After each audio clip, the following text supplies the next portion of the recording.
membuka sebuah percakapan, no problem lah.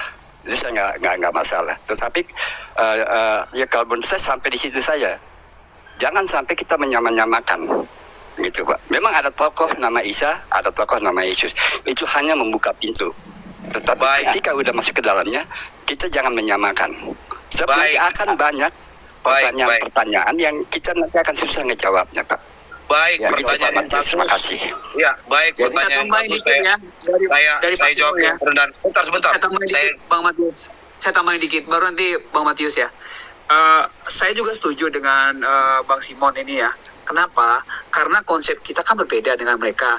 Nah, pada saat kita mengatakan Yesus dan Isa adalah orang yang sama, itu sudah merendahkan Tuhan kita. Satu. Nah, dan kedua, mereka akan senang. Oh, Yesus itu adalah Isa. Berarti mereka benar, mereka palsu. Seperti itu, Bang. Baik. Pertanyaan yang baik. Pertanyaan yang bagus sekali. Iya, kalau seandainya kita mengiyakan gitu. Jadi kalau misalnya kita berandai-andai iya Yesus itu adalah Isa, itu dengan jalan masuk supaya bisa satu frekuensi, bisa kita mengajarkan siapa sebenarnya Yesus. Tapi kalau kita mengatakan sejarah yang benar adalah ini loh sebenarnya, kita lihat sejarah itu seakan-akan mencoreng kitab mereka Bang gitu. Jadi lebih baik kita fokus di kitab kita, di Yesus. Jadi tidak ada yang bisa dibilang mereka pun tidak bisa mempidanakan kita karena kita sudah bilang Isa bukan Yesus gitu. Baik. Udah. Dalilnya beda, dalil jangan framing. Isa beda dengan Yesus. Baik. Begini ya. Kita ada metode yang kita pakai ya. Kalau dia bertanya tentang konsep ketuhanan Yesus, kita bertanya dulu, kita cari kesepakatan. Di kamu itu Isa, di tempat aku itu Yesus. Sama atau tidak menurut kamu? Kalau sama, kita bisa jawab. Kita harus menerima itu konsekuensinya. Pasti ada yang benar salah satu, ada yang salah satu. Berani nggak untuk seperti itu? Tapi untung aku selama berdialog ya, bukan abal-abal loh S2. Ustadz ini aku apresiasi, cerdik dia, pintar ya. Akhirnya dia tolak, tidak sama Pak. Cuman saya mau tahu konsep ketuhanan seperti apa. Aku jelaskan arahnya dari mana, pintu masuknya. Kita sebelum mengenal Allah itu yang bukan manusia, ya. Dikatakan di dalam perjanjian lama, akulah Allah bukanlah manusia. Setuju nggak Pak Ustadz? Setuju. Oke. Kita bicara dulu bagaimana manusia itu. Pak Ustadz tahu nggak manusia? Terdiri dari apa manusia itu? Apakah cukup dengan tubuh tanpa yang lainnya? Di situ aku jelaskan dengan detail. Ya, sampai manusia itu pikirannya itu bisa menjadikan segala sesuatu. Pak Ustadz tahu kan jarum yang kecil, taruh di dalam gelas berisi air, taruh dia tenggelam apa? Terapung. Dia jawab pasti tenggelam. Nah sekarang bagaimana? Di mana ada data dalil ya bahwa Allah yang menciptakan langit dan bumi, dia menciptakan pesawat udara. Itu kan besi itu yang terbang. Ya kan? Itu kapal laut puluhan ton, mungkin ratusan ton. Kok bisa terapung? Itulah karena manusia itu diciptakan menurut rupa gambar Allah. Ini loh datanya. Kejadian 1 ayat 26. Ya. Kita bisa jelaskan itu datanya. Kita bawa kitab kita ini benar-benar bisa dipertanggungjawabkan. Bisa menjawab. Sampai ingatlah Pak Ustadz. Pak Ustadz tahu, Pak Ustadz punya anak atau tidak? Punya. Dari mana awalnya? Dia pun melanggar-melanggar. Setuju nggak Pak Ustadz dari pikiran Pak Ustadz? Oh ya benar. Nah setuju dia. Nah dari situ pintu masuk kita, baru kita naik peringkat. Nah kita bahas tentang konsep ketuhanan. Bahwa Allah yang kita sebut Bapa memiliki firman dan roh. Kalau satu aja tidak dimiliki, itu Allah cacat namanya. Ya, sekalipun dia maha kuasa loh Pak Ustadz. Aku bertanggung jawab. Karena Allah itu, dia punya roh tanpa firmannya. Hidupnya sendirian. Aku jelaskan. Karena nggak ada yang diciptakan, firmannya nggak ada. Apalagi kalau rohnya nggak ada, itu patung Pak Ustadz. Tegas aku katakan. Karena Allah kita Allah yang hidup. Kita manusia aja diciptakan ini bisa hidup, bisa berbicara, bisa punya akal sehat. Masa pencipta nggak punya sumber hidup, nggak punya kecerdasan? itu batu. Nggak terserah dia mau percaya silakan, nggak percaya itu urusan dia. Kita sudah memberitakan, bahasanya kita sudah memberitakan kabar baik tentang keselamatan. Kalau soal dia menjadi Kristen tidak, itu bukan urusan kita. Karena aku percaya ya, bukan kamu yang memilih aku, tapi aku yang memilih kamu dan menetapkan kamu supaya kamu pergi dan menghasilkan buah. Dan buahmu itu tetap. Supaya apa yang kamu minta kepada Bapa dalam nama aku diberikannya kepadamu. Amin. Aku bersyukur. Aku mau pilih. Karena apa? Aku mencari Tuhan Yesus ini gak mudah. Sampai menantang loh. Nah, itu. Sedikit Baik. aku memberi kesaksian. Silakan. Sudah Bapak, biar saya jawab satu persatu dengan kerendahan hati pertanyaan. Beda ya Ibu ya. Bagian itu juga beda ya Pak. Kalau di Islam itu Injil itu yang diturunkan oleh Allah. Kalau di kita itu kan ada Matius, Markus, Lukas, Yohanes gitu. Jadi Baik. kitab yang turun. Udah bisa saya jawab? Udah bisa saya jawab satu-satu? Ya, silakan Pak. Iya, Tapi, dengan Pak, senang bukan hati. jawaban, Pak. Dengan senang hati dikasih kesempatan secara teratur saya mendengarkan satu-satu Bapak Ibu ya. Nanti saya jawab satu-satu. Oke, terima kasih. Pertanyaan yang bagus, yang baik, saya jawab dengan kerendahan hati. Yang pertama kali tadi Ibu Fit Sitorus mengatakan tadi melakukan kasih. Oke, baik. Pertanyaan yang baik hati. Kasih, sampai sekarang kita kan melakukan kasih kepada saudara kita RT 6 atau Muslim. Apakah dengan kasih cukup mereka tuh bisa mempercayai Yesus adalah Tuhan? Belum kan? Pak, Oke, Bapak yang nanya kedua. atau gimana Pak? Enggak kan, saya kan menjawab dengan pertanyaan-pertanyaan Ibu loh, Ibu. Saya nggak nanya, saya nggak perlu jawaban Pak. Saya di lapangan memberitakan firman sebagai orang yang tidak pandai Alkitab dan seorang ibu rumah tangga. Inilah cara saya memberitakan kasih Tuhan. Itu loh Pak, saya nggak perlu jawaban. Baik, bukan Ketika kita menabur, biarlah Roh Kudus yang bekerja. Dia mau jadi Kristen, mau jadi apa, itu pilihan Tuhan memilih dia. Sebenarnya benar apa kata Pak Indra? Biarlah Roh Kudus yang membuat buah-buahnya, yang buat dia bertumbuh, gitu loh Pak. Baik, terima kasih Bu, terima kasih kalau namun itu Ibu pertanyaan itu yang jawabannya itu bagi prinsip Ibu itu. Nah, saya ke Bapak Simon gitu. Bapak Simon mengatakan tadi tidak sama. Memang itu kan saya pribadi secara spiritual kita, secara spiritual saya pribadi itu tetap Yesus adalah juru selamat aku pribadi secara spiritual Bapak. Tetapi saya samakan itu hanya untuk ya, baik.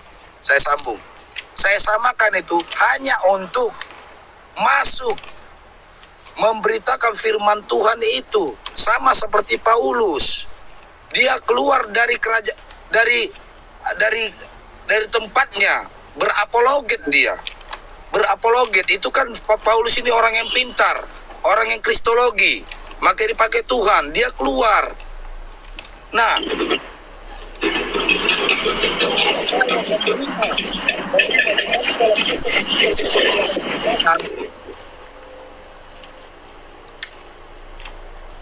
Suaranya putus-putus, jauh.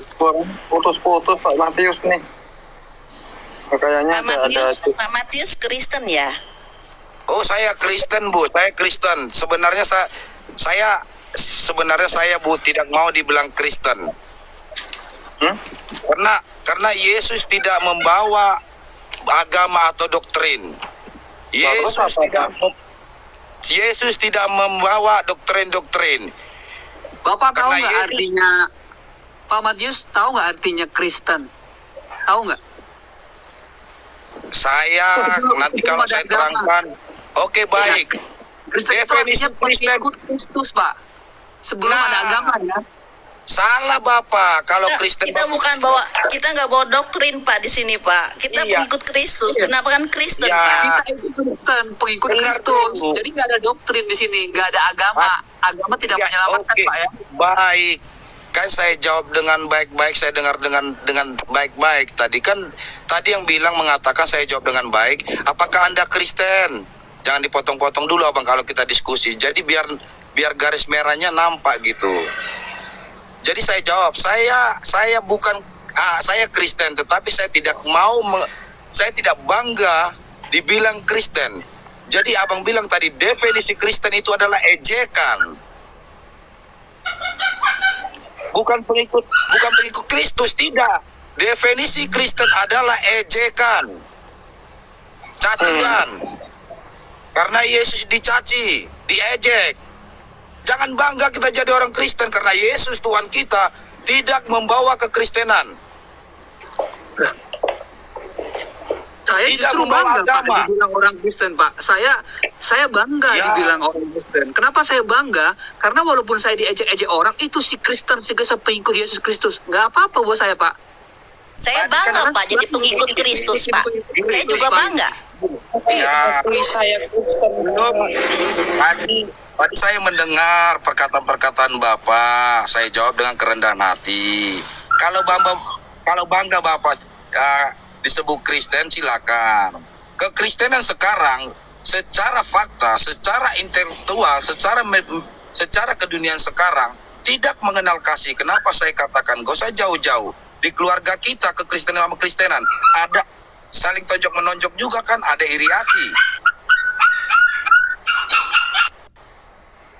Aduh, Bapak Matius kalau mau berpolemik jangan di sini Pak Matius.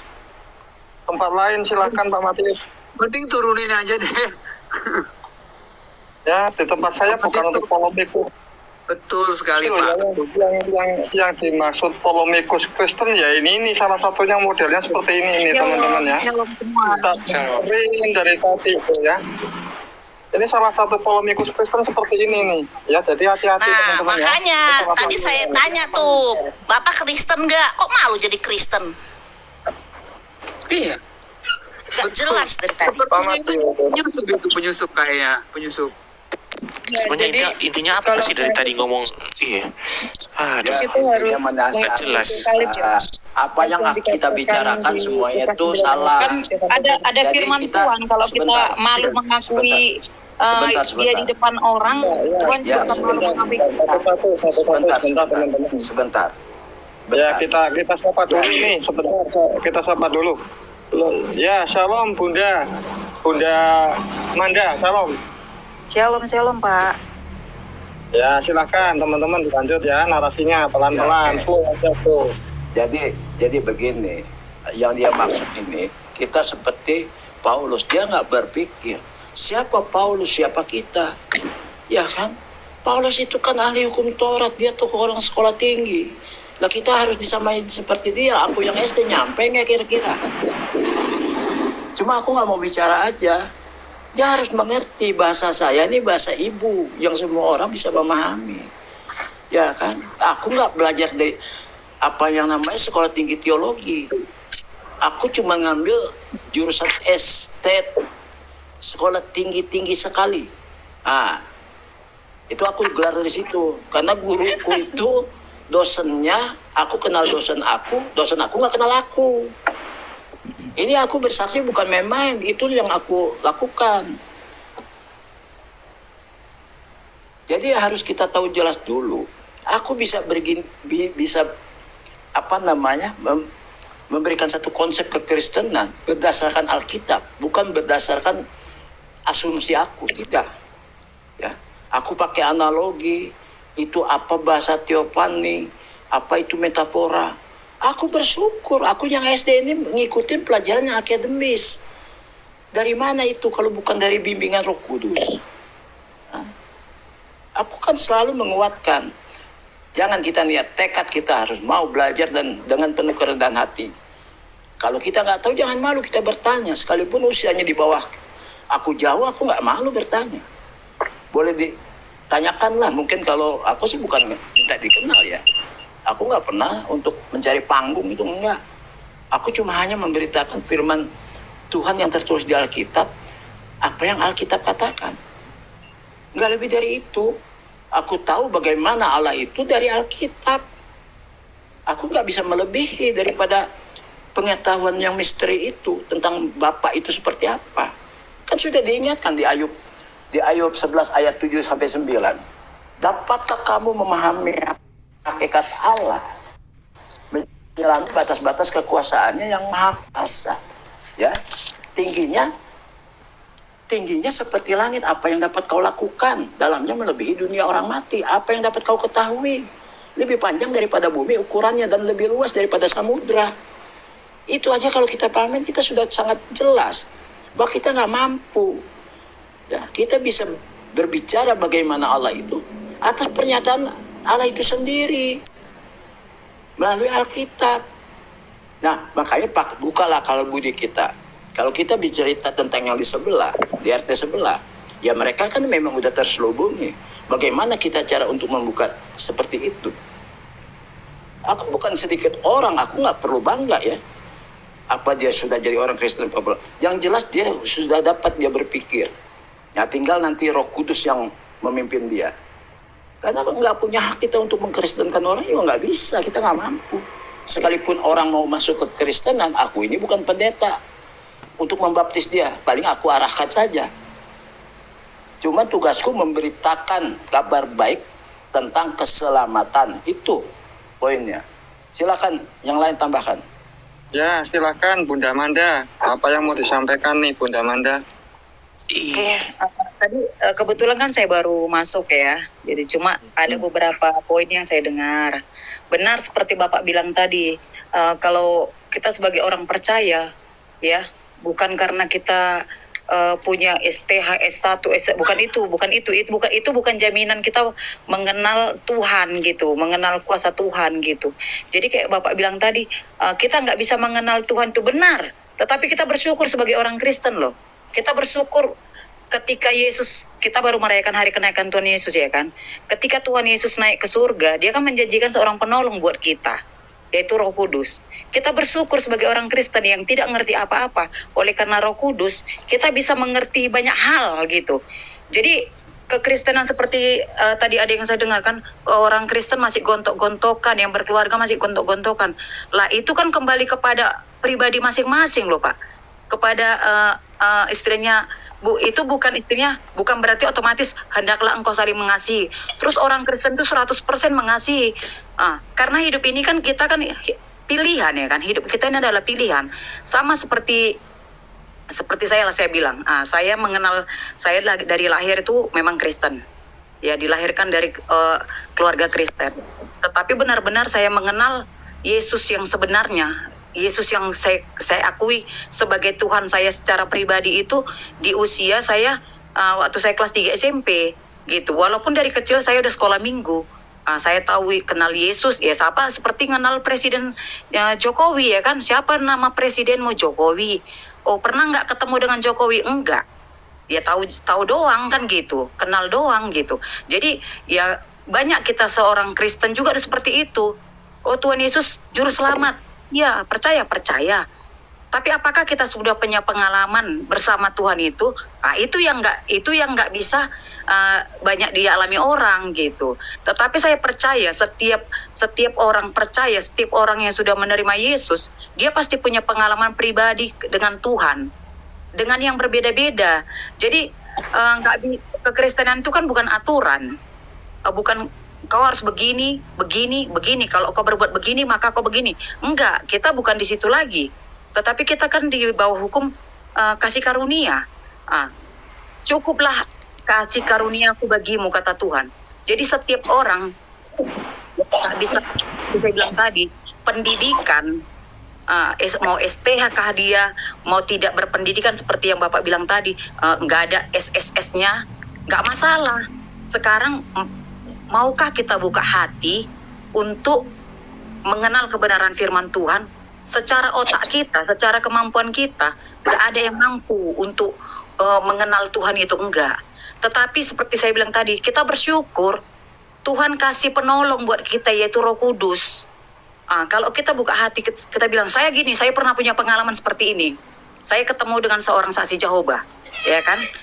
Terus pada saat itu saya baru-baru bertobat, saya ketemu dengan dia. Terus saya diperhadapkan, waktu itu saya sudah menghafal beberapa ayat tentang keselamatan, Yohanes 3:16, Yohanes 14 ayat 6, semua itu Roma 3:23, itu saya hafal-hafal kan tentang pertobatan. Tapi ketika saya ketemu dengan saksi Jehovah ini, dia kasih pertanyaan sama saya begini, Dek, menurutmu manusia itu tercipta dari mana, katanya. Jadi saya jawab begini, kalau dari sekolah waktu itu dulu kita pelajari bahwasanya manusia berasal daripada kera, ya kan, menurut teori Darwin, ya kan. Tetapi saya percaya apa kata firman Tuhan, bahwasanya kita diciptakan segambar dengan rupanya Tuhan. Oh iya, bagus. Pertama-tama dia kayaknya dipuji-pujinya lah saya kan gitu. Terus yang kedua dia bilang gini, menurutmu Dek, apakah nanti neraka itu ada? Saya bilang ada. Oh enggak Dek, neraka itu dibuat untuk iblis, katanya. Terus kita nggak masuk neraka nanti, dia bilang. Loh kenapa gitu? Saya kasih contoh samamu, katanya. Ini bermain logika ya, logika. Terus dia bilang, seandainya kamu punya anak, terus anakmu itu jahat, apakah mungkin kamu, karena anakmu jahat, kamu sanggup membakar anakmu? Saya jawab, ya enggak lah. Ya sudah, kamu saja orang yang berdosa, tidak akan pernah mampu membakar anakmu. Apalagi Tuhan yang maha kasih, maha penyayang, maha semualah disebutkan dia kan. Itu membuat logika saya berpikir, oh ya juga ya, benar juga memang yang dibilang mereka ini. Enggak mungkin Tuhan itu maha kasih, enggak mungkin lah menghukum. Saya pikir, di situ mulai saya agak goyang, agak bimbang. Terus dia undang saya untuk ikut berhimpun pada saat itu. Saya hampir mau, tetapi hati kecil saya nyuruh untuk berdoa terus. Pada saat itu saya mulai agak meragukan keimanan saya awalnya kan gitu. Terus saya tantang, saya berdoa gini, saya masuk ke kamar, saya berdoa, saya letakkan Alkitab di depan saya.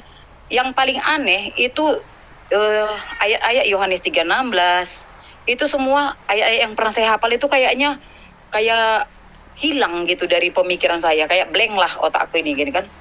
Terus saya berdoa, saya bilang gini, Tuhan, Bapa, jika Engkau benar, Tuhan Yesus, jika memang betul-betul Engkau ada, Roh Kudus, jika benar-benar Engkau ada di sini saat ini, tunjukkan kepada saya kalau saya mati ke surga. Itu yang saya tanya sama.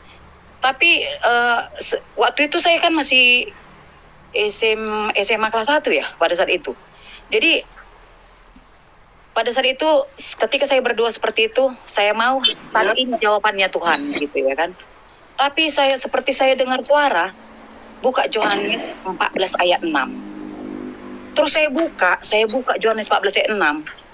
Terus benar-benar bahwasanya jawab Yesus, akulah jalan dan kebenaran dan hidup. Ada satu kepastian, ya kan? Dan itu saya bilang, terima kasih Tuhan, terima kasih Tuhan. Yang ingin saya ceritakan, ya, itulah pengalaman kita secara pribadi. Jadi seperti saya bilang tadi, kita bersyukur Tuhan tahu keterbatasan kita sebagai manusia. Tuhan tahu ketidakmampuan kita. Tetapi Tuhan berikan penolong buat kita, yaitu Roh Kudus. Persoalannya sekarang, maukah orang Kristen mengikut sertakan Roh Kudus di dalam dirinya? Itu aja pertanyaannya. Kadang-kadang kan kita terlalu ini, terus gimana Roh Kudus itu? Gimana? Tahu seperti kita bilang tadi, tahu, tapi nggak dilibatin gitu loh. Jadi waktu itu saya masih anak-anak aja. Nggak ada sekolah STH, nggak ada pengetahuan teologi ya. Tetapi ketika Tuhan bilang, minta maka diberi, cari maka kamu mendapat. Jadi saya meminta hikmat dari Tuhan itu. Dan Tuhan kasih. Saya bilang lagi terakhir, Tuhan pertemukan lagi saya dengan dia. Terakhir saya ketemu lagi dengan si saksi Jehovah itu, terus saya injilin dia. Kalau kemarin orang abang yang mengundang saya, sekarang saya mengundang abang, terima Yesus begini-begini, saya injilin dia gitu. Jadi itulah yang maksudnya gini loh Pak, kalau untuk memahami kebenaran firman Tuhan dari Kejadian sampai Wahyu, itu memang kemampuan otak kita tidak akan mampu. Tetapi seperti saya bilang tadi, kita punya Roh Kudus yang Tuhan kasih untuk menjadi penolong bagi kita.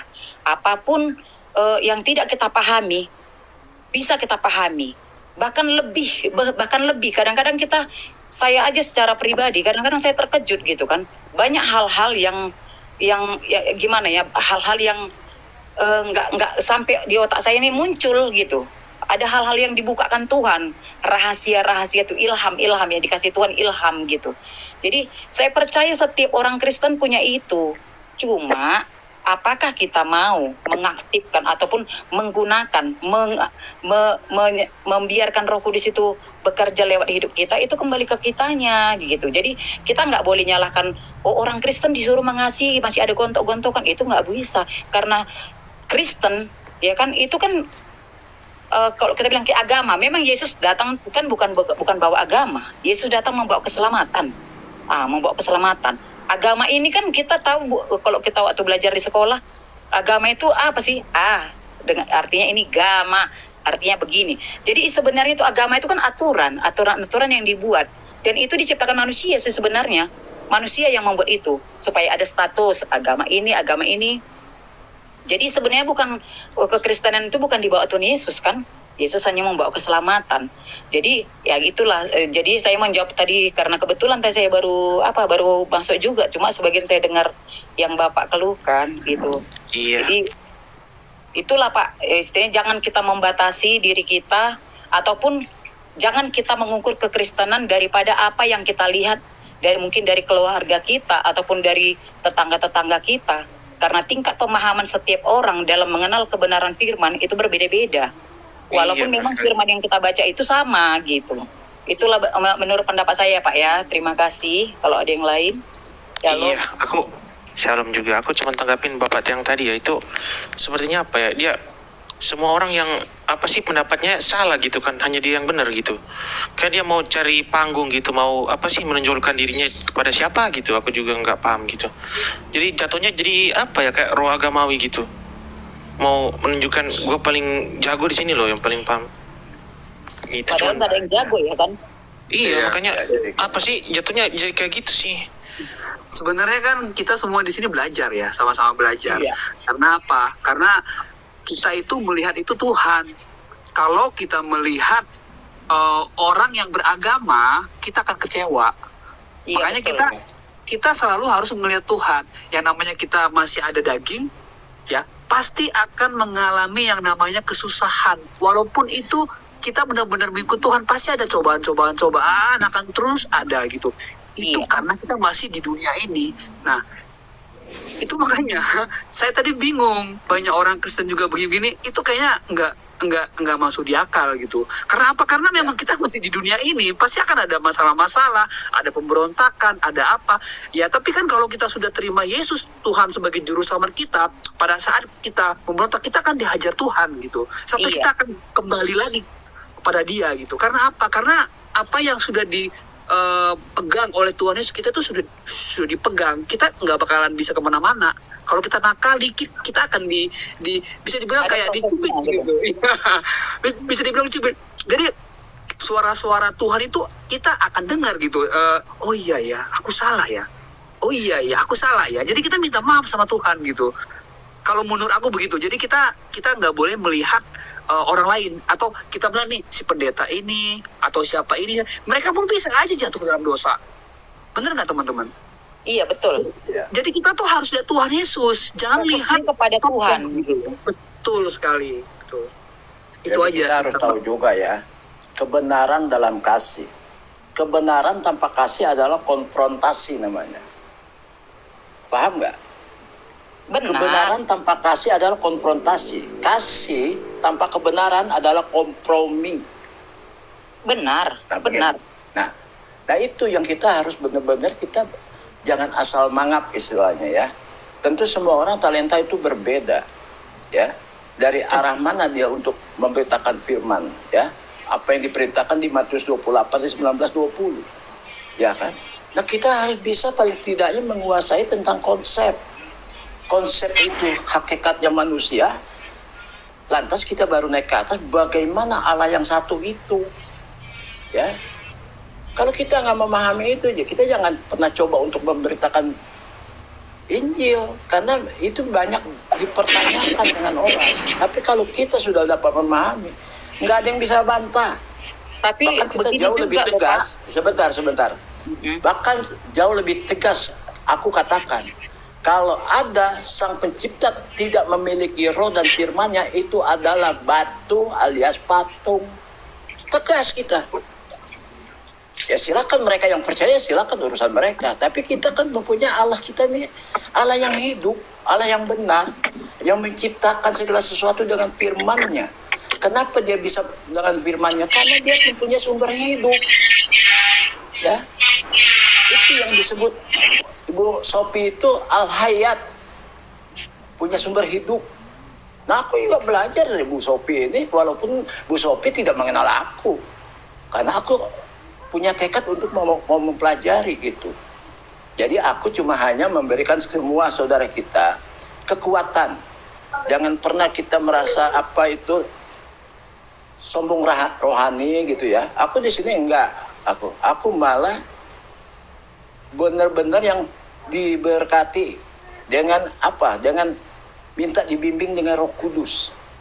Kalau dari daging aku nggak paham masalah-masalah kayak gini. Aku taunya masalah duit aku nomor 1. Itu keinginan dagingku. Nah, makanya aku percaya. Aku selalu berdoa minta dibimbing dari Roh Kudus supaya apa yang aku pelajari aku bisa dapat menerima dan mendalami, dan aku juga memberitakan sampai di mana saja kepada orang-orang di mana saja aku berada. Seperti itu, saudaraku. Lanjutkan. Iya, kalau saya lanjut ya Pak ya. Kalau saya Pak Matius memang saya paham bahwa memang mungkin itu dia dalam arti penginjilan kontekstual. Tetapi dari ceritanya Pak Matius, saya merasa bahwa Pak Matius itu tidak percaya diri. Tidak percaya diri kenapa? Dia ingin memberitakan kabar baik, tetapi dia memakai, bahkan menyamakan tokoh-tokoh lain, disamakan dengan misalnya Tuhan Yesus, disamakan dengan Yahweh. Jadi dia beranggapan kalau saya tidak memakai tokoh tersebut, orang itu tidak akan menerima kabar baik. Ini yang saya bilang tidak percaya diri. Kalau tidak percaya diri, mendingan tidak usah menginjil. Ini baru kasus misalnya di kasus di pihak RT 6 ya. Ada tokoh Islam yang kita samakan. Bagaimana kalau misalnya dia ke Hindu? Apakah dia ingin menyamakan bahwa Tuhan Yesus adalah Dewa Siwa? Tuhan Yesus Yahweh itu Brahma. Kalau misalnya dengan cara dia yang tidak percaya diri, harus menyamakan tokoh-tokoh tersebut dengan tokoh-tokoh Alkitab. Ini sebab ngaco. Kedua lagi, dia mengatakan bahwa Paulus pun memakai cara dia menyamakan tokoh. Di mana ada kata Paulus menyamakan bahwa Yahweh adalah Zeus, Hercules anaknya Zeus adalah Yesus? Nggak ada. Yang ada malah Paulus memberitakan Allah yang lain, Allah yang berbeda. Paulus berani berkonfrontasi langsung, menyatakan bahwa Allah kamu bukan Allah kami. Allah kami beda dengan Allah kamu. Itulah, maka Pak Matius saya bilang kalau Pak Matius tidak percaya diri, nggak usah menginjil Pak. Malah kesannya nanti malah mendowngrade ketuhanan Yesus, mendowngrade Yahweh. Lanjut Pak. Ya, jadi begini, yang aku tangkap ya. Mereka menggunakan kata-kata bahasa dari kata YHWH itu Yahweh. Betul. Tapi dia tidak memahami sesungguhnya hakikat itu Yahweh itu apa. Bapa adalah Yahweh. Firman Allah itu juga Yahweh. Bahasa Indonesia itu Allah ya. Roh Kudus juga Yahweh. Bukan berarti ada 3 Yahweh. Itu yang kita harus paham dulu.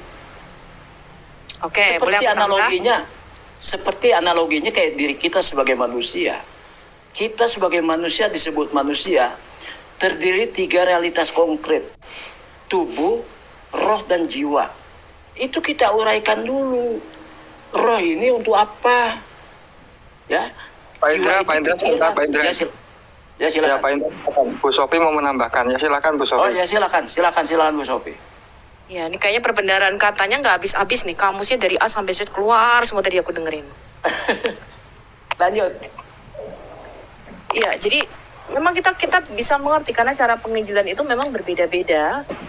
Ya, ada cara penginjilan kontekstual, mungkin itu yang dilakukan di lapangan. Tapi ada cara penginjilan yang kita namakan dengan jalur bongkar, ya, seperti pasukan Gideon itu dibagi 3. Kalau Anda lihat kisah Hakim-Hakim 7 ayat 7, itu adalah visi daripada Al-Hayat Indonesia.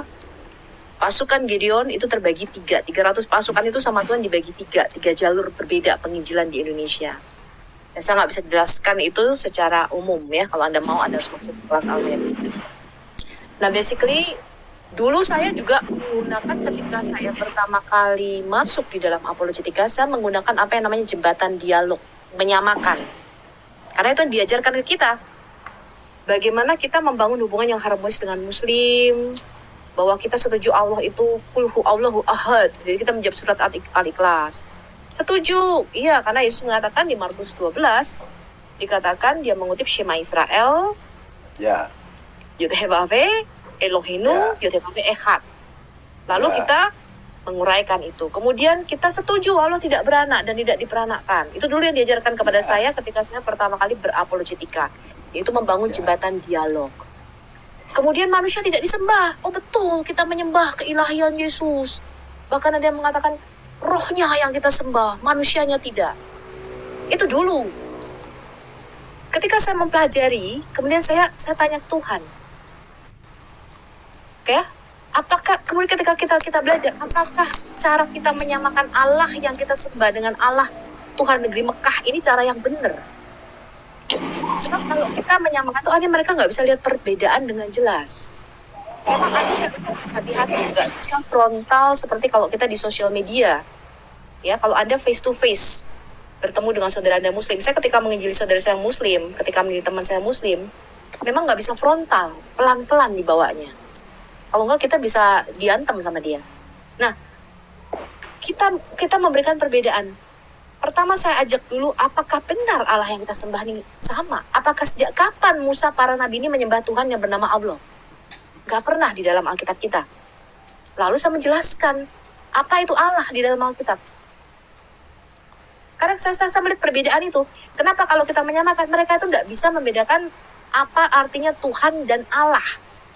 Ya, betul. Itu yang pertama. Yang kedua, Ya. ketika kita membuat satu pernyataan lam yalid walam yulad, Allah tidak beranak dan tidak diperanakkan. Dulu saya memakai itu argumen karena diajarin di dalam berapologetika dan penginjilan. Tapi ketika saya baca Alkitab, nggak ada tuh pernyataan Allah nggak beranak dan tidak diperanakkan. Yang ada adalah Allah kita memperanakkan Mesias. Mesias itu anaknya. Ayatnya banyak, saya bisa tunjukkan. Makanya orang Yahudi ketika berkata, engkau Mesias anak Allah, mereka nggak berkata, bagaimana mungkin Allah punya anak, kamu istrinya siapa? Karena Tuhan berkata, hari ini aku memperanakkan engkau adalah anakku. Tapi bukan dalam pengertian biologis seperti pandangan Islam. Bahwa Allah kita mempunyai anak itu jelas, ayatnya saya bisa tunjukin banyak di dalam Alkitab kita. Nah, ketika kita mau mencoba menyamakan itu, saya merasa dalam hati begini, kita merendahkan Alkitab kita. Artinya kita menolak apa yang ada. Padahal saya mengatakan, saya percaya pada Alkitab setitik-titik sekoma-komanya. Nah, itu yang kita jelaskan, bahwa Allah di dalam Alkitab memang mempunyai anak. Dia menyebut sendiri, Israel anakku yang sulung. Tapi bagaimana pengertian yang benar, itu yang harus kita jelaskan kepada mereka, tanpa menyangkal Alkitab kita. Kemudian pernyataan yang ketiga yang saya amati, manusia tidak disembah. Mereka tidak mengerti bahwa di dalam kemanusiaan Yesuslah, maka kerajaan manusia Bani Adam di bumi ini harus disembah kepada seorang manusia. Ya. Menyangkal kemanusiaan Yesus itu lebih parah daripada menyangkal keilahian Yesus. Nah, ada banyak orang karena seringnya berdialog, berdebat dengan Muslim, mereka mencoba menyamakan this idea, ngerti gak? Karena Muslim mengatakan bahwa manusia nggak disembah. Saya bisa tunjukkan 50 ayat di dalam Alkitab kita, manusia disembah. Karena manusia merupakan selem atau gambar Allah. Dan gambar Allah itu disembah. Bahkan di Quran mereka ada 4 ayat. Yang ketika si kami, yang mereka katakan si kami Ilyas ini, yang ngaku-ngaku menciptakan Adam, menyuruh para malaikat sujud menyembah kepada Adam. Itu bertentangan dengan surat Arad surat 13 ayat 15 bahwa tidak boleh sujud menyembah kepada siapapun. Mengapa ada ayat itu? Karena mereka nggak tahu, mereka tuh nyatut agama Yahudi, nyatut pandangan Yahudi dan pandangan itu tanpa ngerti bahwa Tuhan itu sebenarnya nggak pernah menciptakan agama. Tuhan itu menciptakan suatu kerajaan. Nah inilah yang ketika saya mempelajari itu, saya baru ngerti.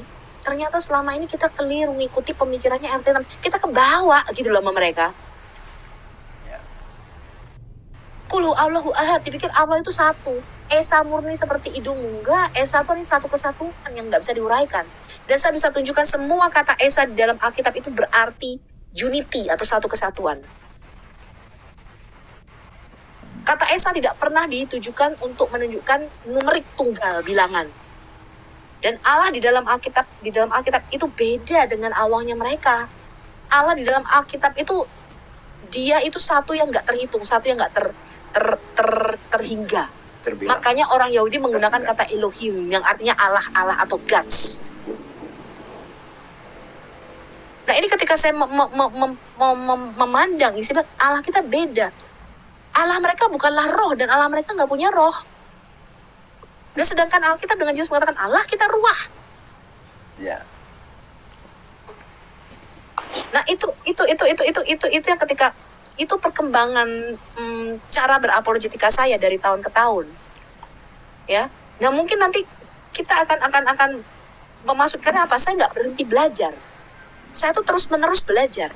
Ketika musuh mengatakan bisa rasul punya 3, apa artinya Allah menjadikan Yesus yang kamu salibkan sebagai Tuhan dan Kristus?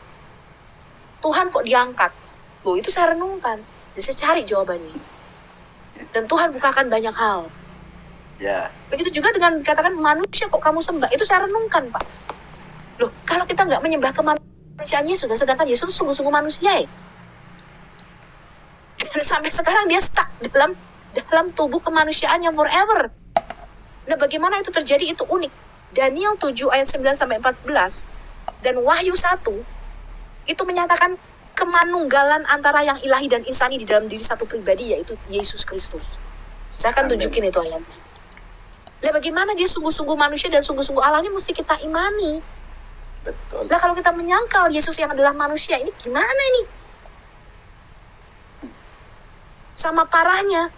Lebih parah daripada menyangkal keilahian Yesus. Jadi Anda perlu tahu kenapa gereja mempunyai satu doktrin yang dia sungguh-sungguh Allah dan sungguh-sungguh manusia. Karena sejak zaman para rasul itu udah terpecah 2 aliran. Satu menolak keilahian Yesus, yang satu menolak kemanusiaan Yesus. Nah, aliran ini berkembang dari bidat-bidat sampai sekarang. Dan gereja menetapkan satu doktrin yang dia sungguh-sungguh Allah, sungguh-sungguh manusia. Ketika saya mempelajari ini, saya bisa melihat dari Kejadian sampai Wahyu ayatnya di mana aja bahwa dia sungguh-sungguh Allah dan sungguh-sungguh manusia. Dan doktrin Trinitas, ya, ketika Oneness misalnya aliran Oneness, saya Oneness nggak langsung menyatakan bidat, Pak. Saya itu berdebat dengan orang Unitarian, dengan Saksi Yehova, dengan Oneness, itu kita punya satu grup dulu. Mungkin 4-5 tahun yang lalu. Itu tiap hari tuh orang Unitarian itu punya ayat-ayat firman banyak dia keluarin. Orang Oneness tuh ayatnya Alkitab keluar semua. Terutama dengan Samuel Siahaan. Saya berdialog cukup lama, bukan 1-2 kali, bertahun-tahun. Saya masuk di dalam grupnya dia. Saya mengamati, saya tuh orangnya sering mengamati, mendengar dulu. Saya dengerin dulu. Orang ngomong gini itu saya dengerin dulu. Dan saya pelajari tuh, apa yang dia omongkan tuh saya pelajari. Bukan saya nggak pelajari. Nah, ketika saya makin mempelajari, ya, saya mencari tahu jawaban. Saya bilang, Tuhan, saya nggak mau salah sembah. Saya nggak mau jatuh, malah ada aliran baru Triteos waktu itu. Benar nggak, Pak CI? Betul, Ya. Bu. Dia bilang, kalian ini banci, katanya. Nggak usah 3 in 1. Triteos, memang Tuhan kita 3, dia bilang gitu. Ya kan? Ketika itu saya pergumulkan, saya nggak sembarangan. Saya bilang, Tuhan, saya nggak mau salah mengenal Engkau. Saya mau Engkau tunjukkan sama aku mana yang benar.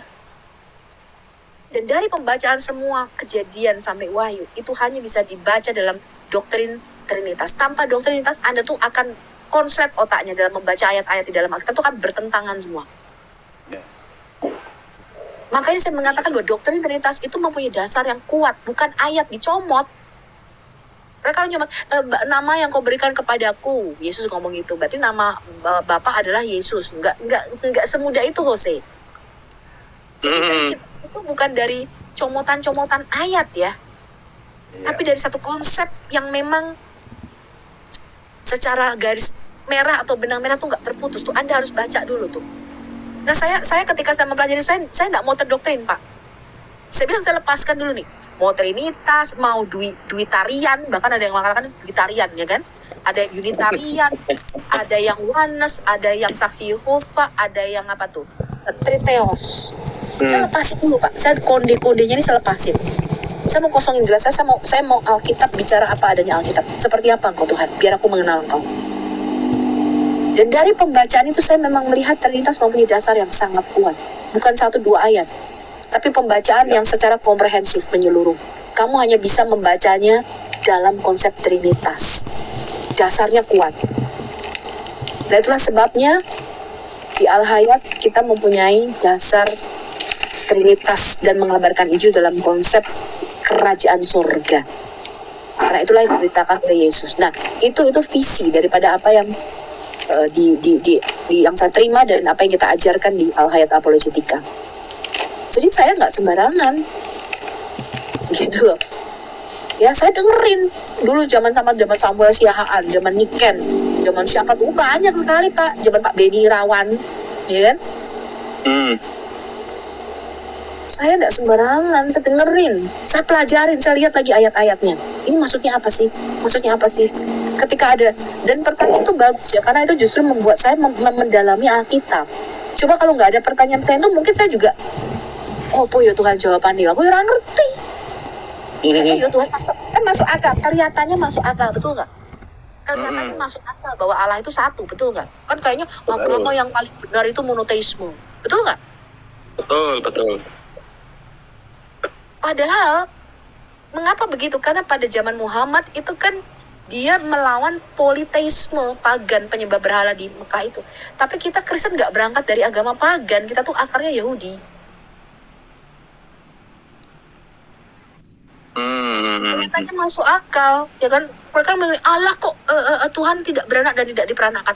Kita mikir-mikir tadi, bener juga ya, Allah masuk beranak. Kan gitu mikirnya, bidannya sopo kan gitu. Contoh tadi ibu tadi yang bersaksi, yang berdialog dengan saksi Yehova, dia mengatakan, kalau kamu punya anakmu kurang ajar, masa kamu masukkan ke neraka, kamu bakar gitu kan, tadi kan saksi Yehova kan dialognya gitu kan. Terus lama-lama kita mikir kan, bener juga ya, Allah kan maha kasih. Tapi setelah kita cek lagi, Allah itu bukan cuma maha kasih, dia maha kudus dan dia maha adil. Dosa sekecil apapun tuh harus dihukum. Dan bukti Tuhan Maha Kasih adalah dia turun sendiri ke dunia ini, mengeluarkan kita dari apa? Dari kerajaan maut. Bagaimana bisa dikatakan dia Maha Kasih kalau dia sendiri tidak menunjukkan kasihnya kepada kita? Dari mana kita tahu Allah Maha Kasih? Muslim nggak kenal Allah Maha Kasih. Mereka pasti harus masuk neraka sampai sekarang. Betul nggak teman-teman? Betul Bu. Dari mana mereka mengenal Allah yang Maha Kasih? Teman saya dari Muslim ketika masuk Kristen, dia masih berhijab sampai sekarang, berjilbab. Ya, dia dulu mau jadi teroris, jadi dia tuh sudah dibayar untuk mengebom, untuk jadi pengantin bom. Sekarang masih kejar-kejar, ya orang Jawa Barat, orang Bandung. Nah, dia ketika bertobat menjadi Kristen, dia tuh pernah kehilangan anaknya di mall, hilang tiba-tiba anaknya itu. Dia sampai kewalahan nyari security sampai begini. Dan di situ dia sadar begitu besarnya kasih Allah kepada kita. Kita seperti anak yang hilang, dicari sama dia. Bukan Allah yang memasukkan kita ke dalam neraka, tapi ada konsekuensi dari setiap pilihan. Bukan Tuhan itu tadi loh, seperti cerita, bukan kita nakal terus bapak itu membakar kita anaknya, bukan. Sama seperti anak bungsu tadi loh, dia pergi, dia lari dari bapaknya. Dia menghambakan diri sendiri, akhirnya dikena sendiri akibatnya. Jadi kematian kita dan dosa itu akibat diri kita sendiri, teman-teman. Akibat pilihan kita. Bukan bapak itu membakar kita, memasukkan kita, menentukan kita masuk neraka. Itu jadi pertanyaan saksi Yehova itu tadi itu benar-benar memutar, istilahnya apa ya? Kayak mau menyerang logika kita. Sama kayak Muslim. Ya enggak? Ya, betul. Masa kamu pikir ada Allah beranak? Lah kan kalau dipikir-pikir bener juga ya bidane sopo kan gitu kita mikirnya. Iya kan? Masa manusia kok kamu sembah? Tadi itu di chat ada muslim tuh Pak kayaknya kalau bisa naik. Stop menyembah apa tadi manusia apa tadi? Manusia berkolor atau apa? Manusia itu disembah. Di dalam Quran saya bisa tunjukkan ayat yang 4. Manusia itu harus disembah. Ibrani 1 ayat 6 berkata ketika dia membawa anaknya yang sulung ke dalam dunia. Ketika firman itu menjadi manusia, dia berkata kepada malaikat, sujud kamu menyembah kepada anakku ini yang sudah jadi manusia. Betul apa enggak? Betul. Dan sekarang kita mau nyamain manusia nggak? Nah, kenapa? Kalau kita mau menyamakan itu, lama-lama kita geser loh dari doktrin Alkitab yang sejati. Ya. Lama-lama kita menolak kemanusiaan Yesus. Lama-lama kita bingung menjawab. Berarti kemanusiaan Yesus itu ciptaan apa penciptaan gitu?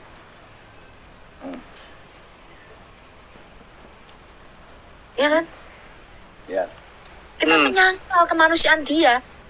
Tidak setuju Bu pakai lo itu diciptakan di dalam diri Yesus itulah diciptakan manusia baru, the new humanity. Prototype daripada kemanusia yang baru itu di dalam Yesus. Makanya kita dijadikan serupa dengan gambaran anaknya. Apa kita menjadi Allah? Apa kita menjadi pencipta? Enggak, di dalam manusia itu manusia yang ilahi itu loh.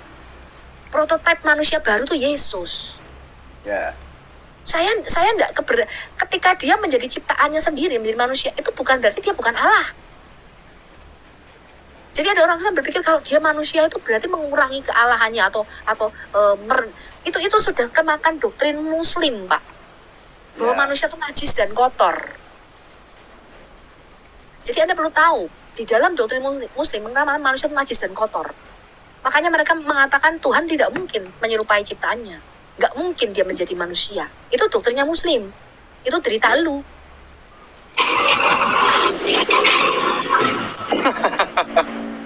Makanya saya bilang, saya dulu bergeser dari menyamakan. Dulu saya juga taunya Isa itu Yesus. Ya, di dalam dalam satu konteks betul, tapi kita harus menegaskan dengan jelas. Kalau menurut kamu Isa itu Yesus, apa sih arti nama Isa? Pertanyaannya sih kita simpel aja kalau sama Muslim, betul nggak? Betul. Allah itu mengutus malaikat Jibril katanya, jauh-jauh 50.000 tahun perjalanan dari langit ke-7 ke langit pertama. Cuman kepada 2 orang loh. Satu kepada Zakaria, satu kepada Maryam. Untuk memberi nama anak itu belum lahir, nanti kamu jangan salah nama. Jangan buat namanya Bambang. Namanya anakmu Yahya. Yang satu dia nyuruh kepada Maryam, jangan nanti namanya Budi. Jangan buat kasih nama anakmu Budi. Nanti kamu akan mengandung, melahirkan anak. Kasih nama dia Isa Al-Masih. Coba tanya arti nama Isa Al-Masih. Kok penting? Betul enggak? Itu kamu sampai ketua ulama itu loh. Saya tanya tuh bukan orang sembarangan, Pak. Ketua ulama aja nggak bisa jawab. Loh, kalau nggak penting kok Allah sampai ngutus Jibril untuk ngasih nama anak itu, betul nggak? Ya. Betul. Apakah pada waktu Muhammad lahir, kalau ditanya arti nama Muhammad, semua Muslim tahu Pak, artinya yang terpuji. Cepet jawabnya. Ya. Dan saya tanya, arti nama Muhammad kamu tahu? Kenapa? Padahal pada waktu Aminah katanya mengandung nabimu, nggak ada malaikat Jibril diutus kepada Aminah, betul nggak? Betul. Nanti namanya anakmu Muhammad. Muhammad itu baru usia 30 tahun diganti namanya. Nama aslinya itu Katem, nama lahirnya. Katem bin Abdullah. Ada di Sirah Al-Halabiyah di biografi. Nama aslinya itu Katem, dia berganti nama. Katem atau Kutam tuh? Ya Kutam itu bacanya Katem. Oh. Iya. Namanya dengernya. Ya. Loh, pada waktu Aminah hamil kan tidak ada malaikat Jibril datang ke Aminah, betul enggak? Betul. Kalau saya tanya ada 5 Nabi Ulul Azmi di dalam konsep Islam, pertanyaan gampang aja Pak, nggak usah ruwet-ruwet konsep kayak yang saya jelaskan dimensi. Mumet mereka orang ngerti apa-apa, mau ngerti ini tambah-tambah toh. Pertanyaan simple, 5 Nabi Ulul Azmi siapa saja? Kalau orang pesantren pasti tahu. Nuh, Abraham, Musa, Isa, Muhammad. Coba tanya dulu dari yang mereka tahu. Muhammad artinya apa? Pasti dijawab Pak, pasti ngerti mereka. Coba tanya arti nama Nuh. Coba tanya arti nama Abraham. Saya kasih 1 miliar kalau ada yang tahu. Gak ada yang tahu kalau orang lain, gak ada yang tahu, dia cuma nabinya doang. Iya, cuma ngerti doang. Ya saya bawa ke surah 6, surah binatang ternak ayat 85. Ada 4 nama yang disebutkan di situ. Zakaria, Yahya, Isa, dan Ilyas. Coba jelaskan sama saya arti nama-nama ini. Saya kasih 1 miliar kalau ada yang tahu. Muslim. Pertanyaan saya simpel, Pak. Mereka harus percaya kepada kitabullah, betul? Suaranya double. Betul. Itu suara siapa nih yang double nih? Di mute dulu Bu ya. Kalau ada tanya ke Muslim, dialog gampang aja. Mereka harus percaya kepada kitab-kitabnya loh. Tanya sama mereka, kitab Allah itu apa aja? Taurat, Zabur, Injil, sama Quran. Kalau jawabannya selain itu saya kasih 1 miliar. Tanya siapa yang menamai kitab-kitab itu dengan nama Taurat, Zabur, Injil, dan Quran. Allah. Kamu tanya yang paling sederhana, artinya apa, Pak? Kamu tanya aja sama Muslim, Quran artinya apa? Cepet nanti mereka jawabnya, bacaan. Kayak kalau di Indonesia tuh Kompas apa Tribun itu. Biasanya kalau Quran itu kitab suci Allah, biasanya seperti itu. Artinya saya masih itu pun baru-baru ya. Intinya sebelum saya masuk Kristen itu sebenarnya Quran itu apa? Bacaan. Terus ya kitab suci Allah seperti itu. Jadi nggak ya, ada yang bisa menjelaskan. Semua bisa menjawab itu bacaan. Kayak kalau di Indonesia kalau sudah sore di pangkalan bis itu loh, koran permennya Bu. Koran sudah koran tinggal 2.000. Nah itu artinya lu coba Anda tanya Muslim kalau nggak percaya, itu kan bahasa Belanda juga, betul nggak? Betul. Koran itu bacaan artinya. Nah sekarang Anda tanya arti kata Taurat apa, arti kata Zabur apa, terutama arti kata Injil. Mereka akan berkata begini, Injil, kalau kita tanya apa itu Injil, ya mereka akan berkata kitab yang diturunkan kepada Nabi Isa. Kalau jawabannya selain ini saya bayar Anda 1 miliar. Loh iya, wong saya tuh praktek berdialog dengan Muslim. Dan itu konsep yang mereka brainwash, mereka ajarkan dari sejak kecil, anak-anak kecil itu loh. Injil adalah kitab yang diberikan kepada Nabi Isa. Kalau Anda baca surah 19 ayat 30, Isa itu diberikan kitab pada waktu masih nenen, masih menyusu pada payudara Maryam, usianya 40 hari. Diberi kitab waktu masih baby. Itu konsep mereka. Tapi Injil itu bukan sebuah kitab, teman-teman. Roma 1 ayat 1 dan 2 sampai 3 mengatakan apa? Injil itu seorang pribadi, yaitu Injil anaknya. Ya enggak? Yang menurut kekudusan. Makanya sekarang mereka ini kayak apa ya, kocar-kacir dia. Jangankan yang awam, yang kayak si Zulkifli, si Rifa, sebenarnya seluruh Muslim ya itu udah kocar-kacir karena memang nggak tahu Injil yang dimaksud di dalam Kristen dan Injil yang di dalam Muslim. Jangan Zulkifli, Uni Rifa, Remahan Mengginang Padang. Ketua ulama nih loh yang sekolah bahasa Arabnya. Gak ada yang tahu. Bahasa Arab terus. Kalau ngomong sama saya bahasa Arab terus. Ahli hadis, ahli Quran. Ya ketua ulama nih loh. Saya tanya, Pak, Bapak sekolah di mana? Irak, Negev. Bahasa Arabnya jago. Saya bilang nggak usah pakai bahasa Arab. Saya tanya yang menamai kitab-kitab itu siapa? Allah. Yang menamai kitab Allah. Saya cuma tanya satu, Pak. Injil itu artinya apa? Bapak sekolah jauh-jauh tak tanyai arti Injil apa? Oh itu nggak dipelajari Bu di sekolah saya. Loh. Lah kok bisa? Lah tapi kalau Quran artinya apa, Pak? Bacaan. Lah kok Bapak bisa tahu? Betul enggak? Dan yang paling kocak lagi, Muslim ditanyakan semua yang menciptakan langit Allah, yang menciptakan ini Allah, semua bisa. Tapi yang nggak bisa, dia Allahnya jadi manusia, paling nggak bisa dia. Loh iya, pertanyaan saya gampang kok. Saya kalau sama Muslim saya lihat dulu. Saya lihat dulu ininya. Makanya kadang-kadang kita perlu ngetes setengah dibagi 1/4 berapa. Soalnya saya perlu tahu. Bener, kalian tahu ya ketika kita nanya Muslim setengah dibagi 1/4 itu di Mikana 1 jam orang ketemu 0,128 bla bla bla, ada yang menjawab 4, ada yang menjawab berapa. Pokoknya ngawur semua Bu, sampai aku heran. Berarti dulu tuh tahu Muslim itu cuma tahunya 1 tambah 1 tambah 1. Pantes orang pikirannya orang nyanda. Iya, pikirannya orang nyanda ya Bu. Nggak nyanda, setengah dibagi 1/4 itu sampai bulet. 1 jam loh kamu bayangke. Jadi ketika mereka mau bicara konsep ketuhanan yang di luar beyond time and space, di luar dimensi ruang dan waktu kita, orang nyanda pikirannya. Lalu mereka bagi pembagian dan perkalian aja orang ngerti kok. Tapi iya wina ngono kuwi. Nggak ngerti mereka, Bu. Iya, piye po cemplung nang ngono kuwi piye, Injil apa? Itu nggak ngerti. Ya, kalau saya tanya itu yang paling ngerti sama Alayubi Musa apa? Diangkat dari air. Dari mana kamu bisa tahu itu? Ya dari Alkitab. Jangan nyontek Alkitab, Alkitab tulisan tangan manusia, aku bilang. Jangan nyontek dari Alkitab, Alkitab itu tulisan manusia. Kitabmu. Kitab yang turun dari langit ketujuh iki loh, aku pengen ngerti. Kitabmu sing langsung ditulis di tangannya Allah iki loh. Turun dari langit ketujuh, diturunkan pada malam Lailatul Qadar. Jawabannya. Jangan nyontek tulisan manusia. Jangan nyontek tulisan manusia. Alkitab itu tulisan manusia. Jangan ngambil dari situ, aku bilang. Ya. Abraham artinya apa?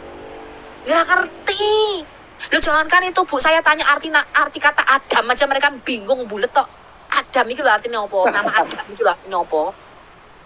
Ya, tahunya ini kalau di Muslim tahunya Adam itu dari tanah itu ada. Kalau artinya namanya itu kayak seperti detail di Alkitab nggak tahu. Sekarang sih mungkin sekarang dia nyontek lah. Jadi semua Muslim itu banyak belajar sekarang. Nyontek, belajar. Ketika saya tanya arti nama Adam aja, mereka nggak ngerti. Terus kok bisa tahu itu artinya manusia terbuat dari tanah? Itu dari mana? Akar katanya mana? Iya, itu bahasa Ibrani, Bu Sofi. Loh, Adam ini bahasa Ibrani. Iya, Bu Sofi. Loh, ini Adam ini ketika bersin berbahasa Arab. Bukankah di dalam hadismu berkata Adam ketika diciptakan rohnya belum nyampe ke bawah, masih separuh badan, dia bersin hacing. Kemudian Adam berkata alhamdulillah. Loh, kok bisa Adam berbahasa Arab tapi namanya nama Ibrani? Kita coba masuk akalnya di mana? Betul enggak? Dan Adam melihat tulisan Arab di arsinya Allah. La ilaha illallah Muhammad Rasulullah. Ibu Sofi, itu dibilangnya itu 25 nabi, pokoknya semua nabi dulu itu semua pokoknya dari Arab. Saya pun waktu percaya ya, makanya saya itu kenapa waktu diajarkan semua itu pokoknya kayak anak itu dimuliakan, diagungkan. Nah, dari situ ya kayaknya seakan-akan itu pokoknya yang ke Arab-Araban itu mulia gitu loh. Mereka tidak bisa menguraikan kata Adam dalam bahasa Arab karena itu bukan bahasa Arab. Mereka mengatakan itu bahasa Ibrani. Nah, saya nanya, kalau Adam ini bahasa Ibrani hanya bisa diartikan di dalam akar kata Hebrew, itu bagaimana mungkin Adam itu berbahasa Arab gitu loh? Betul enggak, teman-teman? Kalau Allahmu di surga berbahasa Arab, dia melihat di arsinya Allah tuh katanya la ilaha illallah Muhammad Rasulullah. Loh, kalau dia melihat tulisan Arab, lah kok Allah memberi nama dia bahasa Ibrani? Kan geblek. Mulai mumet ya ngono wis. Ya, katanya Quran itu semuanya diturunkan dalam bahasa Arab. Zulkifli pernah membuat pernyataan, kalau ada kitab yang menggunakan bahasa terjemahan itu palsu. Saya tantang Zulkifli sampai sekarang nggak pernah dijawab. Lu Quranmu itu Musa itu berbahasa apa, tak tanya. Ketika ngomong-ngomong sama Allah tuh Musa berbahasa apa? Abraham itu berbahasa apa ketika ngomong-ngomong sama si Allah? Bahasa Ibrani. Karena Musa kalau diklaim mereka bahasa Arab, jadi mau umat Muslim itu diajarkan semua, pokoknya semua ke Arab semua lah. Lah berarti Quranmu itu terjemahan, betul enggak? Musa dengan Allah ketika bertemu berbicara dalam bahasa Ibrani. Tanpa terjemahan emang jadi bahasa Arab. Indonesia paham. Ya tanpa terjemahan Muslim mana ngerti. So berlaga dia. Makanya aku bilang pecundang kalau cuman bahasa Arabnya. Semalam juga saya ngadepin tuh masuk ke room-roomnya mereka. Saya seneng banget lihat mereka kotar katir. Seneng kan? Islam itu nggak ada seujung kuku kita, teman-teman. Kamu baca Quran itu betul. Kamu baca surah sapi betina, ya. Ketika saya baca surah saya ini Bu Sofi, surat hewan, jangan lupa hewannya, kan mereka yang selalu ya hewan sapi betina. Nah, dewa moloknya mereka lah. Kan keluar dewa molok mulu dia, si Zulkifli. Ya, dalam surah sapi betina aja kalau kalian baca itu semua nabi itu tidak kronologis. Makanya Muslim itu mengatakan Salomo sudah ada sebelum Musa. Salomo itu sudah membangun bait suci, Bu. Lah Salomo sama Musa duluan siapa? Ya duluan Salomo. Kenapa? Karena Quran mereka itu tidak disusun secara kronologis, teman-teman. Mereka nggak tahu. Berarti siapa yang lompat-lompat baru tahu, Bu Sofi. Salomo dibilang sama Musa duluan Salomo. Iya. Karena memang mereka tuh sudah di brainwash. Ya, jadi mereka di brainwash kalau saya lihat di Muslim di seluruh dunia ini sama. Pada waktu sama. Membawa Ismail pada waktu bayi. Kemana? Ke Mekah. Bahlulnya berjamaah. Iya.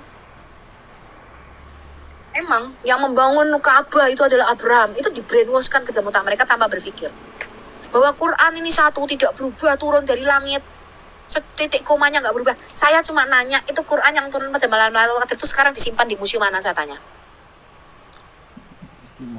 Hah? Nabi mengatakan ada kitab turun dari langit gitu loh. Disimpan di museum mana sekarang? Quranmu aslinya yang titik komanya tidak berubah supaya Kan Quran terjaga, masih disimpan sama Allah. Masih dikepet. Tapi nggak bisa jaga, Allah aja nggak bisa jaga kitab yang terdahulu, yang dibilang dirubah-rubah. Itu membuktikan Allah tidak mampu menjaga kitab yang terdahulu. Masih digepit di keleknya Allah. Hah? Masih digepit di keleknya Allah. Simpan. Oh, berarti nenek. Berarti Allah bukan Allah Ta'ala ya, punya kelek ya. Cuma tangannya ada dua, kiri kanan semua, potong dulu gimana sih? Kiri kanan apa kanan semua? Kanan semua. Kanan semua ya, karena dia kelek punya dia. Cuman sayang kakinya cuma satu tuh, makanya nggak bisa jalan, dia berdiri aja terus itu. Masuk ke roomnya Muslim dibacain ayat kursi.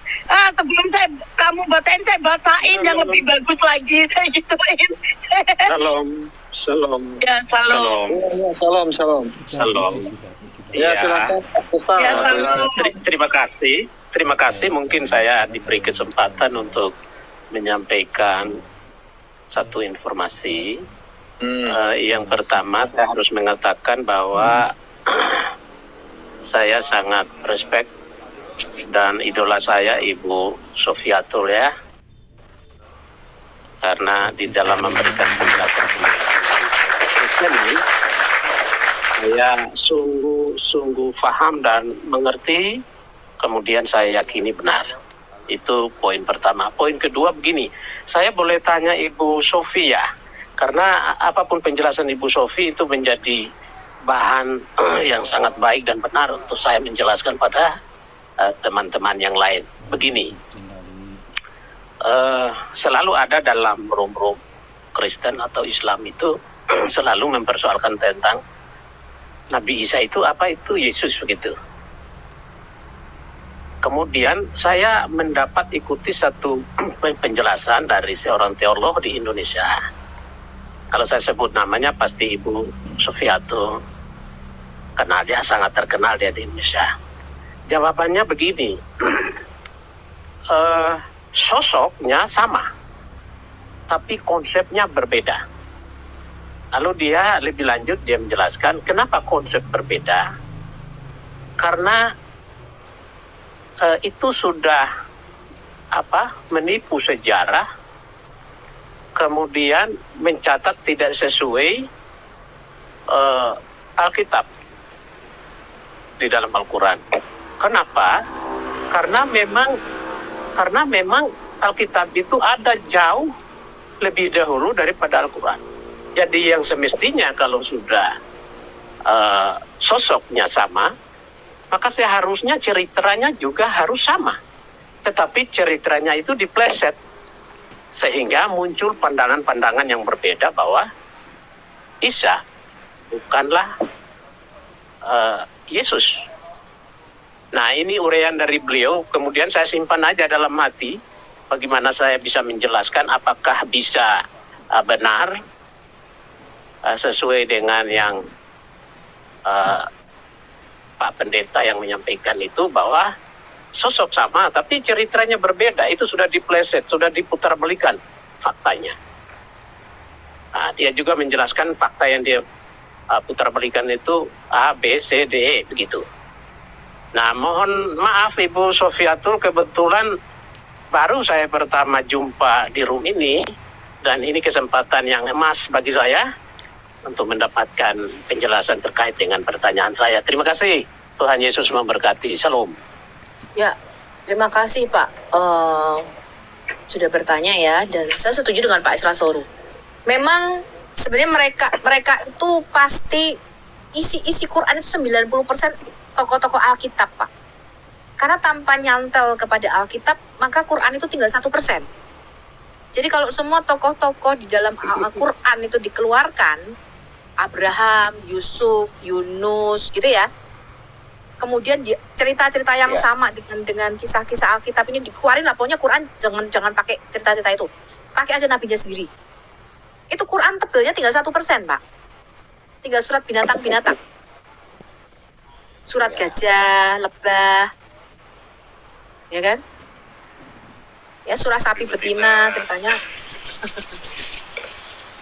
Nah, artinya begini, mereka itu tidak bisa dipungkiri bahwa influence, pengaruh kekristenan, pengaruh Yahudi itu besar sekali di dalam Islam. Bahkan mereka tidak menyangkal bahwa pengikut-pengikut Muhammad itu ada yang orang-orang Yahudi.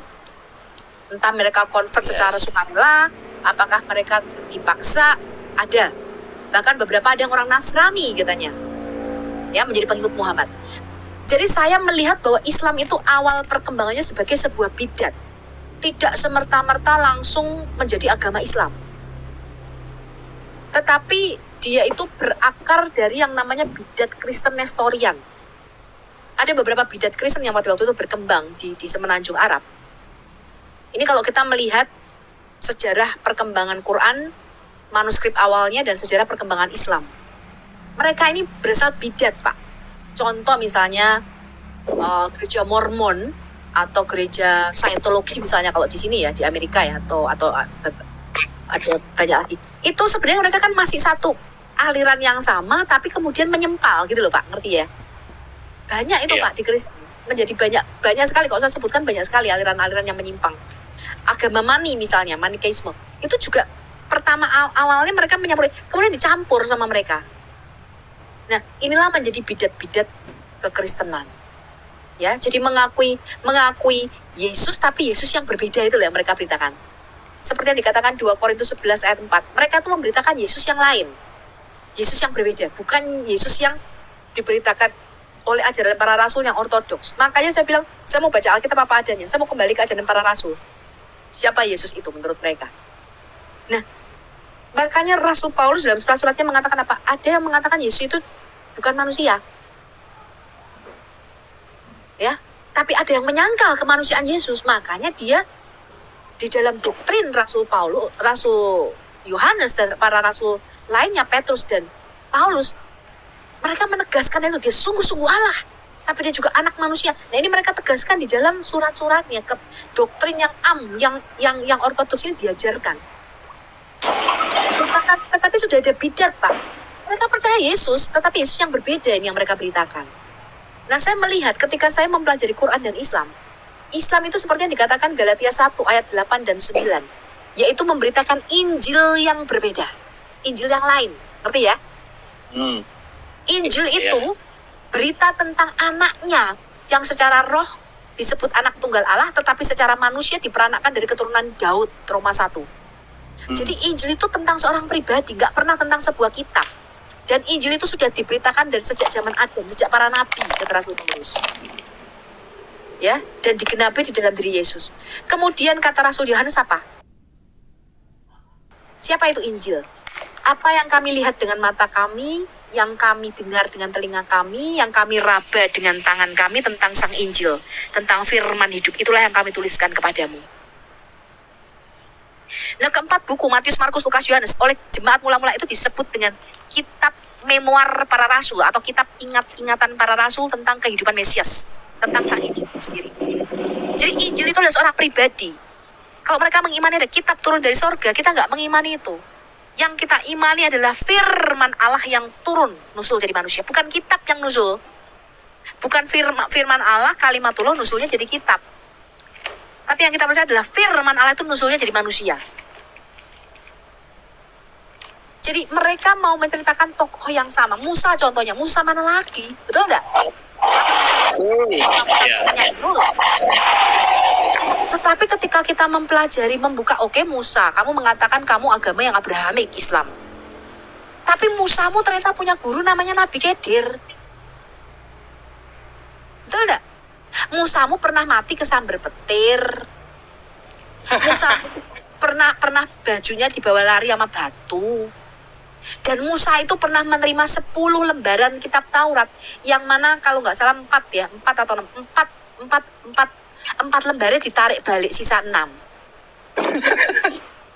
Dan Musa ini punya keponakan namanya Isa. Dia dikasih kitab Taurat, Isa keponakannya dikasih kitab waktu masih nenen, waktu masih menyusui, namanya Injil. Loh, apakah itu cerita yang sama, Pak? Sejak kapan Musa dikasih lembaran-lembaran kitab Taurat dalam bentuk suhufan? Itu perintah atau surat utang, Bu? Surat utang kali ya. Loh, itu aja. Tarik surat utang aja. Iya, saya bukakan hadisnya. Jadi menurut mereka setiap nabi itu dikasih kitab dalam bentuk lembaran-lembaran, dalam bentuk suhufan. Nah itu kan gila, Pak, cerita yang gila. Kertas kapan? Penemuan kertas kapan ya? Belum ada penemuan kertas. Ya nggak tahu pakai kertas, nggak tahu pakai pelepah kurma, nggak tahu apa lembaran, bentuknya suhufan. Suhuf itu hanya lembaran-lembaran. Iya. Ya, oke. Ibu Sofi, saya kira begini, masih ada satu yang dalam kaitan dengan itu, hanya untuk mempertajam aja. Saya tidak ngerti ya sama sekali isi Al-Quran. Kalau Ibu Sofi ahlinya juga ya. Dalam Al-Quran itu katanya diceritakan bahwa anak Yusuf dan diperanakan oleh Maria itu adalah Nabi Isa. Apakah yang mereka maksudkan itu anak Maria dan Yusuf itu adalah Yesus? Yang mereka namakan itu Isa. Terima kasih. Jadi begini Pak, kita nggak memperebutkan soal dari mana nama Isa ini ya. Di dalam Quran, Isa itu nggak punya ayah di dunia ini, nggak punya ayah. Jadi kalau di Alkitab kita, Maryam kan tidak pernah dituduh berzina, karena Maryam itu kan ditunangkan dengan seorang bernama Yusuf, kemudian nikah, ya, tapi tidak bersetubuh sampai lahirnya Yesus, ya. Jadi kita percaya Yesus adalah firman Allah yang nusul jadi manusia. Tapi punya suami, sehingga Maryam itu tidak dituduh berzina dan dibawa disunatkan, kemudian pada hari pentahiran dibawa ke bait suci yang ketemu oleh Simeon dengan Nabi Yohana. Nah, tetapi di Quran itu Maryam itu sama sekali nggak punya suami, Pak. Sehingga Maryam itu dituduh berzina. Dan perlu Anda orang Kristen ketahui dan orang Muslim, Maryam di dalam Quran itu Maryam di dalam Quran itu merupakan saudara perempuannya Harun, saudara perempuannya Musa, yang merupakan anaknya si Imron. Jadi di dalam benaknya Muhammad, di Alkitab kita kan Maryam itu yang saudara perempuan Musa, saudara perempuan itu seorang nabi ya, tidak menikah, betul enggak? Itu kan hidupnya 1500 tahun. Betul. Tapi Maryam ini karena Muhammad itu denger-dengeran, enggak tahu nyonteknya dari mana. Biasa toh Pak, kalau orang nyontek ini kan suka salah-salah, ya kan? Iya, betul. Jadi di dalam Quran itu Maryam itu disebut saudara perempuan Harun, saudara perempuannya Musa, anaknya si Imron, Pak. Jadi Maryam yang di Alkitab kita yang di Bilangan 29, saudara Harun, Musa, Imron atau Amran, di dalam Alkitab kita kan punya 3 anak, Maryam, Harun dan Musa, kan gitu. Ya. Tapi Maryam ini itu kan bukan Maryam ibunya Yesus kalau di Alkitab kita, ya kan? Nah, mereka karena Muhammad ini salah dengar, Maryam yang saudara perempuan Harun, anaknya Imron, ini bisa disebutkan ini adalah Maryam ibunya Isa, Pak. Jadi itu kesalahan sejarah yang paling besar. Nah, ketika di dalam hadis dikatakan orang-orang Kristen Najran dan seorang Yahudi bernama Kab al-Ahbar, itu dia tanya begini, kok kamu kok bisa sih melafalkan Maryam ya ukta Harun, Maryam kok saudara perempuan Harun? Kan antara Musa dengan Isa itu kan jarak waktunya terpaut jauh. Jadi mereka ngerti betul itu arti saudara perempuan itu. Oh iya, memang orang-orang dulu disebutkan dengan nama nenek moyangnya katanya. Karena apa? Karena pada waktu surat Maryam itu dilafalkan, ya ukta Harun, Maryam itu anaknya Simron, itu bertahun-tahun, mungkin kira-kira sebelum Muhammad itu hijrah ke Madinah. Lah sudah terlanjur dia ngaku itu si Maryam saudara perempuan Harun anaknya Imran ini adalah merupakan wahyu daripada si Allah, Pak. Udah terlanjur salah. Jadi untuk menutupi kesalahannya dia bilang Maryam ini masih turunannya Harun. Itu pun masih salah.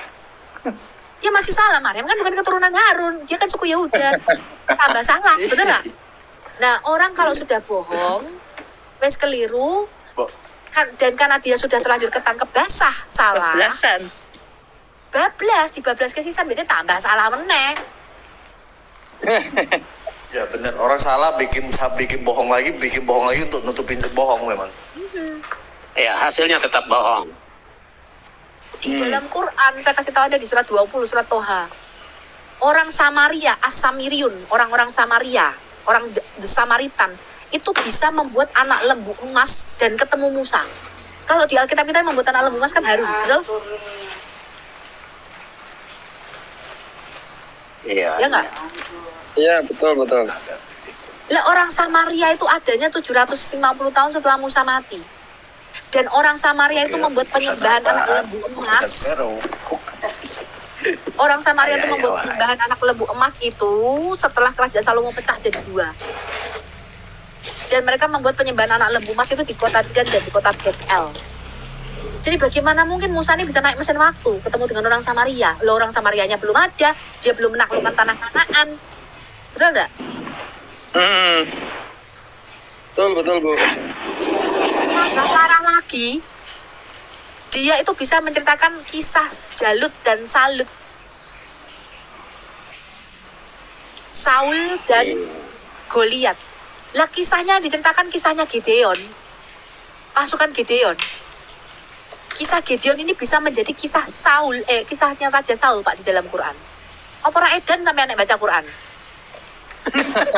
Enggak. Beda antara langit dan bumi. Kisah Yakub itu datang, kemudian kan punya dua anak itu, si Laban, Lea dan Rahel. Ini bisa jadi kisahnya Musa, Pak. Musa itu bekerja puluhan tahun hanya untuk mendapatkan wanita ini dua. Lah itu kan kisah yang keliru. Padahal Rehuel atau Yitro itu punya anak jadi 7, bukan 2. Lah ini kisahnya Yakub itu bisa ketukar jadi kisahnya Musa, Pak, di dalam Quran. Opera edan sampean.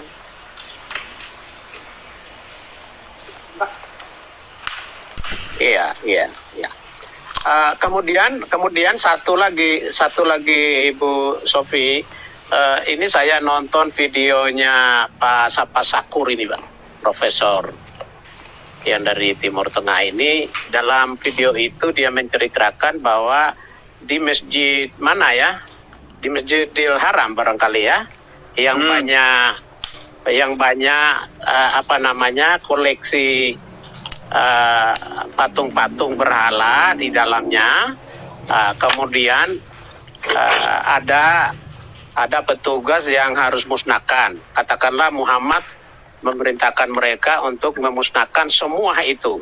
Kemudian Muhammad menuju ke satu dinding, kemudian dia tutup satu gambar. Ternyata gambar itu gambar Maria sementara menggendong Yesus dan juga bersama Yusuf. Jadi gambar Maria dan Yusuf sementara menggendong Yesus, begitu.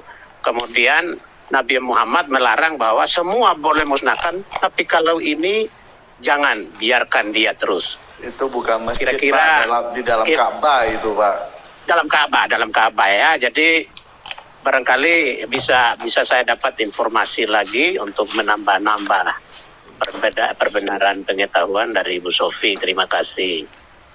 Apa yang mau ditanyakan, Pak?